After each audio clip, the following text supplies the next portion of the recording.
Comment passer d'une forêt tropicale humide, comme ici, à une rue animée de New York, tout en ne bougeant pas de chez soi? Eh bien ça, c'est la magie du fond vert. On vous explique tout ça sur pearltv.fr.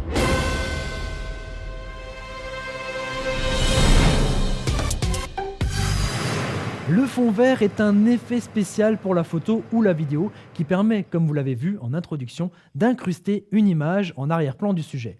On utilise pour ça un fond de couleur unique, soit bleu, soit vert. Alors pourquoi est-ce qu'on évite le rouge? Eh bien, vous expliquer pourquoi.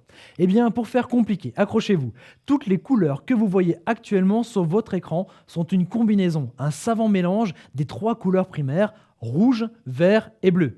Oui, je sais, hein. À la maternelle, on vous a toujours dit que les couleurs primaires étaient le magenta, à peu près du rouge, le cyan, c'est à peu près du bleu, et du jaune. Mais en fait, il existe deux systèmes de mélange de couleurs. La synthèse soustractive, qui s'applique à la peinture, magenta, cyan et jaune, et la synthèse additive, qui s'applique à la projection de lumière et à nos écrans de télé, ordinateurs, tablettes et smartphones.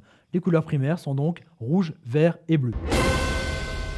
Ensuite, tout est une question de couche de couleur et de calque, en superposant par exemple deux images.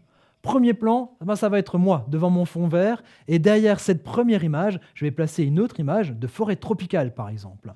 Pour que cette forêt tropicale remplace la couleur verte qui m'entoure, on va d'abord demander à l'ordinateur de supprimer la couleur verte de la première image. Et progressivement, cette première couleur, cette couleur de premier plan, va disparaître et on voit notre nouveau fond apparaître. Quelques réglages sont nécessaires pour arriver à un bon résultat, mais ce genre de retouches et d'effets sont disponibles sur des logiciels photo ou vidéo sous le nom de chroma key ou suppression d'une couleur ou incrustation fond vert. Alors il n'y a pas que le fond vert, on peut aussi avoir le fond bleu qui fonctionne très bien. On le choisit l'un ou l'autre en fonction de différents critères, notamment de l'éclairage disponible, puisque le fond vert est un peu plus lumineux que le fond bleu. On choisit aussi bleu ou vert en fonction des couleurs présentes sur l'image du premier plan. Si une personne porte un jeans ou a les yeux bleus, il risque de devenir transparent et donc de disparaître. Il faut donc faire attention aux vêtements que l'on porte. Vert, ok. Bleu, ok. Alors pourquoi pas le rouge qui fait aussi partie des couleurs primaires? Eh bien tout simplement puisque la couleur de la peau contient beaucoup de rouge et donc on risquerait d'avoir des visages qui deviennent transparents. Utiliser un fond vert demande d'avoir un fond en tissu bien tendu et bien éclairé.